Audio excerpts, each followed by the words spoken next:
ఇది సక్రమంగా చేస్తే దైవ పూజ మానేసినా పర్వాలేదు, దేవుడు అందులో కూడా ఉన్నాడు. అది మనం గమనించాలి. అప్పుడు మనకి ఈ చేసే పనిని దాన్ని దైవ పూజగా ఎలా భావించాలో తెలుస్తుంది. అప్పుడు ప్రతి పని దైవ పూజ అవుతుంది. ఇంకా నువ్వేం చేయక్కర్లేదు ప్రత్యేకంగా, ఏమీ చేయకపోతే అది అంతకంటే గొప్ప దైవ పూజ అవుతుంది.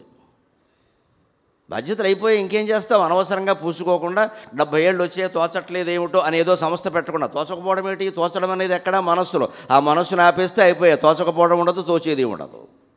ఇక అంతా తోస్తూనే ఉంటుంది ఒకటిగా. అందరూ చేసేది మనం చేసినట్టే, ఇంక మళ్ళీ తోచదేమిటి ఇక్కడ? తోచట్లేదు అంటే మనస్సుని వాస్తవానం ఆత్మ నుంచి బయటకు వస్తున్నాం, అందుకే తోచట్లేదు. ఆత్మనిష్టలో ఉన్నవాడికి తోచకపోవడం లేదు. రమణ మహర్షి ఉద్యోగం చేయలేదు, కనీసం ఇచ్చింది ఏది పుచ్చుకోలేదు, ఎవరిని ఆశీర్వదించడం కూడా ఆయనకి ఏమి ఇష్టం లేదు, దానికి తోచకపోవడం కూడా లేదు. నాకు ఆయన జీవితం చూస్తే ఆశ్చర్యంగా ఉంటుంది. 60 ఏళ్ళకి మనకి విసుగొచ్చేస్తుంది, 70 ఏళ్ళు అయినా అలా బతికేడరా బాబు అని. ఈ జనాన్ని తట్టుకుని, ఈ పాదాభివందనాలు తట్టుకుని, ఇంకా నయం ఆయన అదృష్టవంతుడు. ఆ రోజుల్లో ఫోటోలు లేవు, ఈ స్మార్ట్ ఫోన్లు ఫోటోలు లేవు. ఎంత అదృష్టవంతుడో మాకంటే.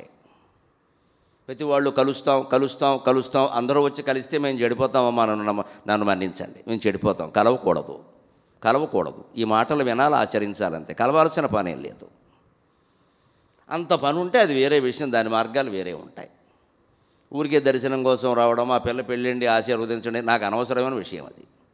వాటి గురించి కాదు మనం మాట్లాడుకునేది ఇక్కడ. దీని నుంచి బయటపడాలి. ముందు చేయవలసింది కుటుంబ బాధ్యత లేదు, ఎవరికి వారే చేసుకోవాలి. అంతేకాదు, అమ్మా పలకగానే ఆవిరైపోయింది హృదయంతరం అనగానే భగవాన్ అన్నమాట గుర్తు రాగానే హృదయం ఆవిరైపోవాలి.